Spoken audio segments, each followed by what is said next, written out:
Totoo yan, men. Kasi, malaking bagay talaga yan, sabi ko. Kasi hindi pa namin kaya. Pag ganun kaganda, sabi ni Ma'am, maganda. Kaya salamat talaga na Mendoza.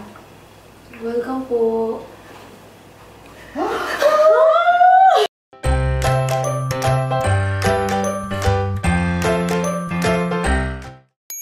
Hi, this is Elle and welcome to another makeover. Ito yung una sa dalawang banyo na may makeover natin para sa Zonrock. So, siya yung nanalo dun sa ating promo and ito yung i-makeover natin banyo today. Pakita ko muna yung itsura niya before.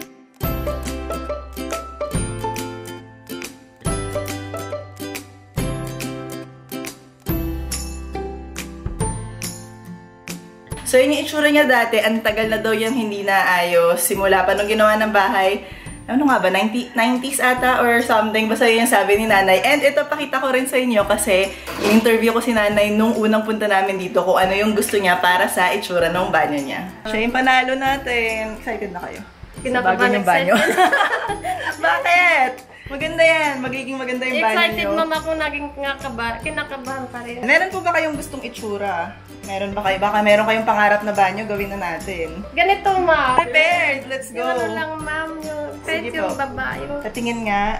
Kahit ay, ang ganda! Ang ganda! Kahit maliit, Sige. maliwanag. Goal natin yan, ha?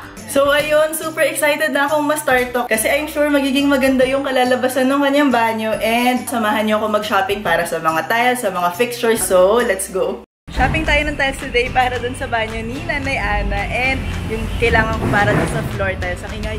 Yung kailangan ko para dun sa floor tiles is yung may mga design. Parang nakita na ako. Ito, oh. Pwede na, diba? Parang ang cute nila kung magkakatabi sila. Ganyan. Total, maliit lang yung CR niya. Okay to sa sahig. Tapos yung tiles natin dun sa walls is white lang para sobrang malinis lang tignan.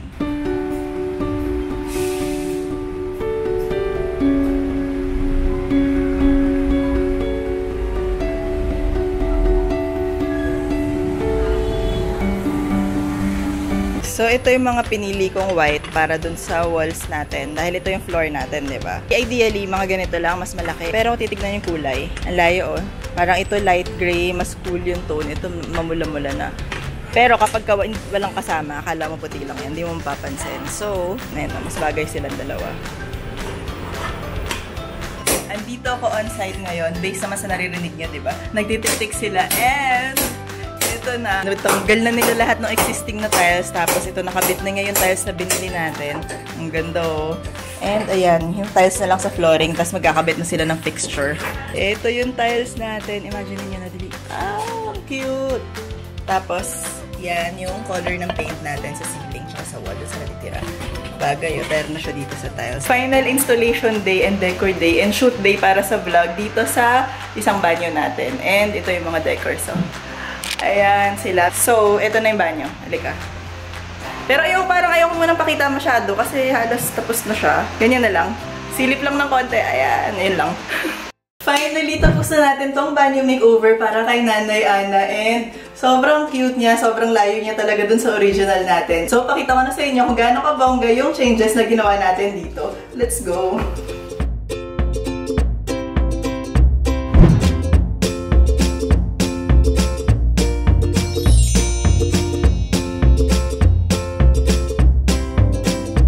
Ito na yung kanyang banyo. Sobrang aliwalas na niya dahil una, pinalitan natin yung tiles. Before yung tiles dito, di ba, luma na, pinalitan natin itong white. So, tignan nyo yung floors, dali. Ang cute nung nilagay natin. Lahat, di ba, very simple sa taas, pero nandito talaga yung mas may pattern, mas graphic sa baba. And ito, before, wala siyang sink. So, actually, meron silang sink daw before. Natanggal na siya, nasira na siya. Kaya, ito na yung pwesto niya. Nandito na yung plumbing nandyan. Hindi na namin ginalaw. Kaya, nandito siya. Basically, medyo wet room to. Parang dito ka na mag-shower, ganyan. Wala nang extra space para doon. Pero, okay lang. Kasi, cute na siya. Maganda na siya. Itong mirror natin, plastic yan. Lahat. Pati yung likod, plastic. Ito yung pinili natin para pwede siyang mabasa kahit nandito sa area na to. And, pinalitan din natin yung shower niya. Kasi before, may shower ba siya? Or may gripo? Hindi ko malala. Ah, may shower siya dito dati, pero hindi gumagana. Kuya, di ba hindi gumagana? Tama.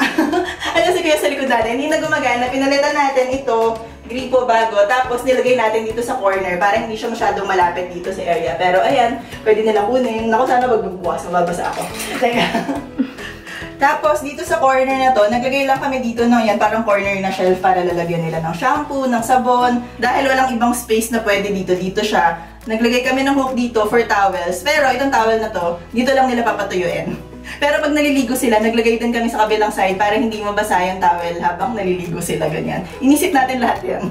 Doon naman sa kabilang side, halika. Nag-request sila ng storage din dito dahil before, parang wala akong naalalang nakalagay na storage dito. Eh naisip ko, dito sa kabila hindi pwede masyado maglagay dahil mababasa talaga yung area na yan. Kaya dito lang yung space para sa storage natin. And naglagay tayo nito, narrow shelf lang to, mga 6 inches lang to. Marami silang pwedeng i-ano dito, towel nila, cotton buds, toiletries, pwede nila ilagay sa mga basket. And ang color scheme natin dito, dahil yung overall natin is gray lang, yung tiles gray, white lang yung walls, malinis lang. Itong wall and ceiling, pinag-gray ko rin lang siya para white to. May konting contrast, hindi siya super white lahat, pero malinis pa rin siyang tignan. So dahil gray nga lang lahat to and very neutral lang, lahat ng accent color natin, nilagay natin dito. May blue, tsaka konting green sa mga faux plant natin para mas bright and mas happy yung colors dito.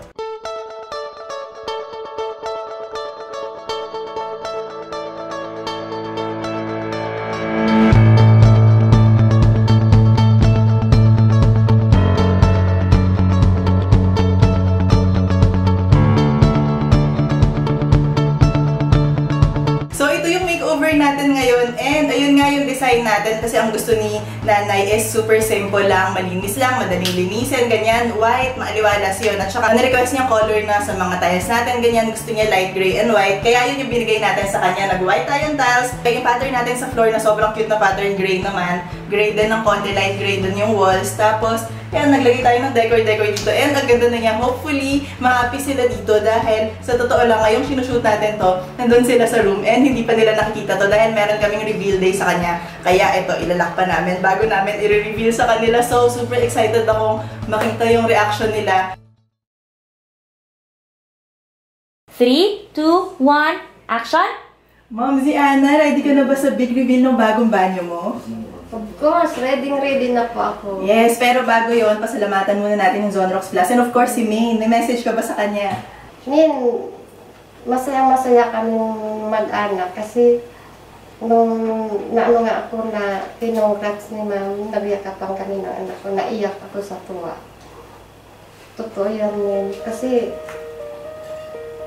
malaking bagay talaga yan, sabi ko. Kasi hindi pa namin kaya. Pag ganun kaganda, sabi ni ma'am, maganda. Pero sabi ko, kung ako nga nagpagawa, siguro kasi sira ng pintuan lang siguro ang papadala. Kasi hindi ko kayang ganun, sabi ko. Kaya salamat talaga na yung Mendoza. Welcome po.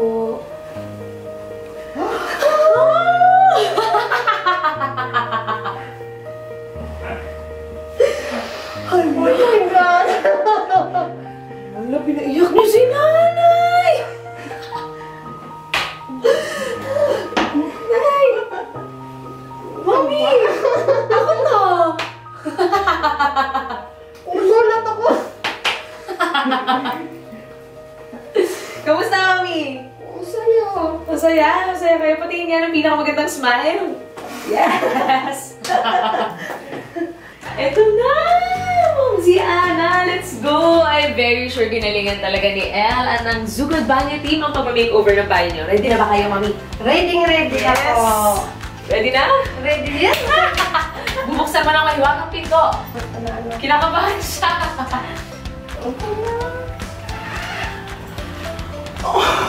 Oh my God! Ang ganda! Grabe! Ang ganda! Lahat ng reveal na yon and lahat ng mga nangyari dito, gagawa rin ng video si Zonrox Plus. Dahil, ayun, yun, professionally shot sila. Talagang bongga. Panoorin niyo yung video nila doon. Super thank you kay Zonrox Plus dahil kinuha nila ako para dito. Sobrang nakaka-happy kasi super deserve talaga nila itong bagong banyo na to. So, dalawa yung nanalo ng makeover natin. Yung pangalawang makeover, abangan nyo next week. Papakita ko rin yun sa inyo. Hopefully, nagustuhan nyo itong makeover na to. If you did, please like this video and subscribe to my channel for more home makeovers, design tips, design advice, and you may also follow me on Instagram. Until next time, bye! Hello! Hello! Kamusta? Masaya. Nakita ko si Men. Nagulat nga ako sa panglingon ko. Naiyak ako!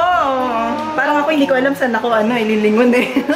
Naiyak ka din Oo, mo. na-touch ako sa'yo eh. Talagang na-feel ko yung kaligayahan mo. Oh, thank you, Ma'am. Yung banyo. Masaya man. Maganda. Magandang salamat Yay! pag-decorate mo sa banyo namin. Di ba ikaw ang anak? Yes! Sabi mo sa akin pagagandahin. Yes! Akong diba? bahala. Yun yung sabi ko nung unang meeting natin. Opo. Okay naman. Okay naman. Check sa akin lahat. Parang Christmas. Really Christmas opo. natin. Parang ano ko na yan ang regalo sa akin. Gabing-gabi na ang fresh pa rin mo yung nanay. Tignan mo. Nawala nga antok ko. Maraming Thank you, salamat. Dad. Bye-bye. Bye-bye.